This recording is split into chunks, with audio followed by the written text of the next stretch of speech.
Uh, Hello, ladies and gentlemen, and everything in between. Welcome back to What's on the Playlist today. I'm going to talk today about Spike Jones and his City Slickers. I have the Greatest Hits album here. So, because this is the only album that I have, and probably the only album I'm ever going to have, um, just because there's just too much music out there for me to buy all of it, um, I'll just give a broad overview of Spike Jones instead of talking about too much about this album in specifics. Um, Lindley Armstrong Jones was born in 1911. Um, he was given the name Spike because people said he was as thin as a railroad spike. Um, got his first drum kit at the age of 11. Became a professional musician. He was taught how to play pots and pans, forks, spoons, and everything else by like a railroad chef. So it kind of got him started in his way of playing bizarre stuff. Um,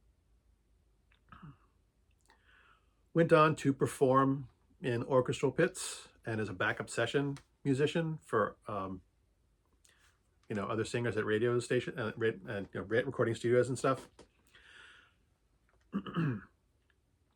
And he got tired of playing the same old stuff night after night in the orchestra pits and stuff. Found a bunch of like-minded friends and musicians and that were in the bands with him, and they just started goofing off and playing silly stuff for their own amusement. They eventually wanted their wives to enjoy what they're doing, so they made a couple of recordings of their weekly sessions. Um, a copy of one of these wound up in the hands of an RCA record company executive, and he offered them a record contract. And thus the song Der Fuhrer's Face was introduced to America. And I don't know what year it came out. I know he was a professional musician in the 1930s and 40s before he started doing his own stuff. But I don't remember the exact date of when Der Fuhrer's Face came out to the public. It was wildly popular. So Spike Jones kind of formed an official band and started performing his music live and stuff. He thought that the the novelty would fade away, that people would just get tired of hearing his stupid funny music. But that was not the case. People kept coming back for more. So he kind of set himself up as the band leader and started writing more music. He got the name of City Slickers from a song that he played the backup drums on. I think it was a soul or a blues musician who did a song. She did a song called "We're Gonna Stomp Those City Slickers Down." So he took the name Spike Jones and the City Slickers from a song he had done backup work on, performed backup drums on, and he set out to just do more silly stuff. He wound up getting on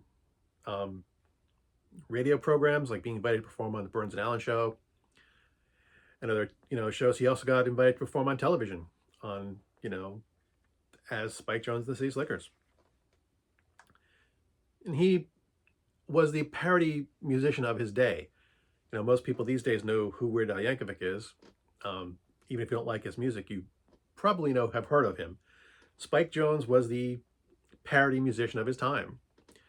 And he's the inspiration for a lot of these other, not just parody artists, but not just Weird Al Yankovic, but like Frank Zappa, who's known for doing bizarre sound effects in his music.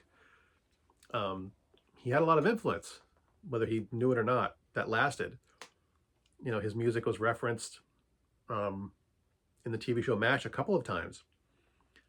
Radar has to use a couple of Spike Jones records as barter to get some equipment for the they need a generator at the MASH unit. One of the characters mentions to Charles Emerson Winchester that they like Spike Jones music, which, considering that the story of MASH takes place in North Korea in the 1950s, Spike Jones was widely known and widely liked and very popular in the 1950s.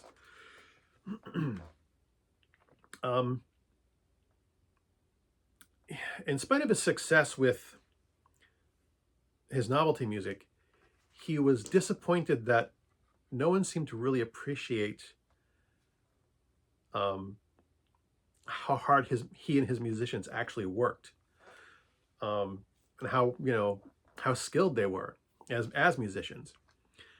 It's one of those things where like you hear someone banging on cowbells and washboards and kazoos and who knows what else to make noise. Um, but like one thing that his son talked about posthumously is that no one really knew how hard his father worked. If you hear a cowbell clinking, you don't notice that the cowbell is in the correct note. He's getting cowbells in C sharp, to fit the song. If he's, when he's making his sound effects are in key when he is playing them through his songs. And that did frustrate Spike Jonze, that, people didn't appreciate the craftsmanship of what he did. He actually created a second band called Spike Jonze. I think it was Spike Jonze and his other band that he called it. That to show that they could play good music. And while it was critically acclaimed and people did say they did a great job and it was amazing music, it wasn't as popular. It didn't. He didn't fill the seats. People wanted to hear him do the silly stuff. He did one piece I don't remember where I don't remember the piece. It was a piece of classical music where he did like the first half of the song very professionally, very serious, and then did his Spike Jonze influence in the last half of it. That song did get a lot of, that song was very popular and well received. And he had a long career. I know, like I said, I only have this Greatest Hits album, but he put out easily 7 or so or more full-length albums. He eventually got his own television show, like a variety show, where they would have like little comedy skits and perform some serious music and perform some of his sillier stuff. But he was, I don't think he was as huge as Weird Al Yankovic is today, but for the time, he was pretty relevant. He did his best to adapt to the changes in comedy styles and what people's tastes. When comedy started going more towards spoken word comedy, like stand-up like Bill Cosby, George Carlin, Richard Pryor, when spoken comedy started to become a thing, he added more spoken comedy elements to his music. He kind of did fade from popularity a little bit because he had a hard time parodying rock and roll. Rock and roll in its initial days when it first came on really wasn't, it was already seen as kind of frivolous by the adults in the room. So given that he was probably in his late 40s or so when rock and roll came along, it was harder for him to make that shift. So he kept, parodying the old classics, Cocktails for Two, the Blue Danube, the 1812 Overture, the stuff he knew better. And he did eventually kind of fade from the popular view. But this album came out in 1967, so it was still, I heard The Führer's Face as a kid. This would have come out when I was too young to really care about music, but old enough to have heard it on the radio. I can't recall if I've mentioned this before, but the popular radio station that I grew up listening to was run by a bunch of potheads, and they would get high and play whatever they wanted, and they would play occasionally some silly stuff. And Spike Jonze got some airplay on the local radio station when I was a kid once in a while. WBLM Portland, Maine, before they became the big business, back when the DJs could get high and play whatever they wanted to, when they were still a great radio station. You need pot smokers to run the radio stations again. Get away from the big business. That's another topic.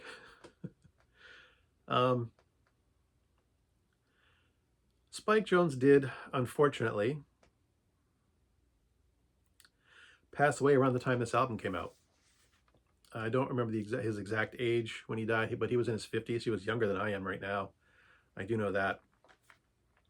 He was a chain smoker his entire life. He smoked 4 packs of cigarettes a day, easy.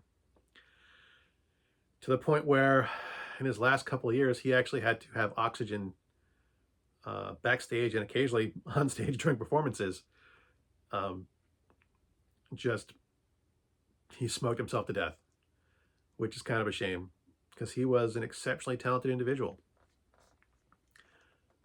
You know, I don't know how well he would have transitioned to modern music. He did have a hard time, like I said, parodying rock and roll. But, you know, radio stations of my childhood would still, you know, when DJs were allowed to play what they wanted, still play his stuff. And of course, Dr. Demento, who I'm not sure if anybody's audience these days know who the hell that is. But Dr. Demento had a comedy broadcast, which, you know, I heard every Sunday night for 2 hours when he would play, you know, just whatever madness he happened to want to play for that week. Kept Spike Jones alive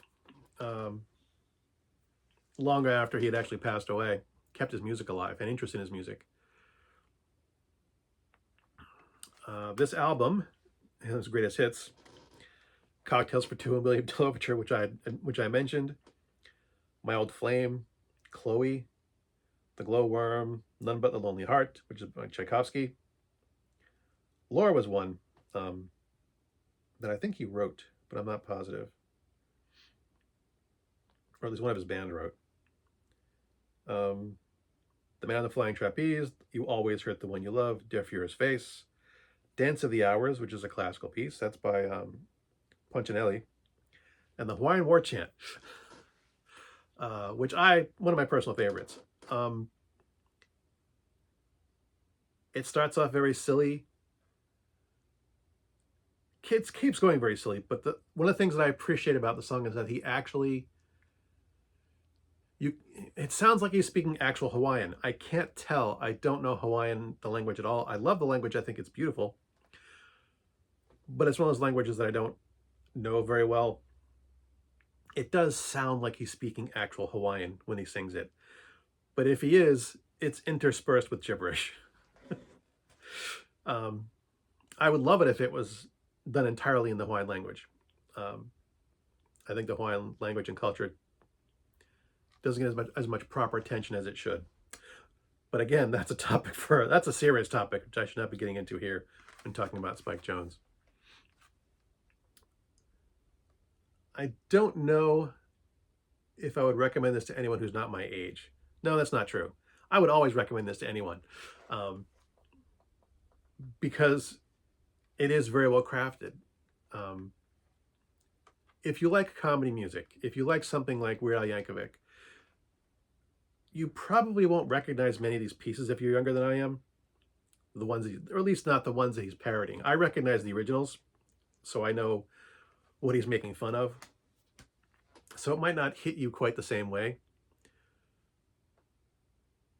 But you're hearing someone play classical music with cowbells and gunshots and spoons and kitchen utensils. That's got to be good for something. As always, thanks for watching. As always, my stuff is crap. And until next time, good hunting.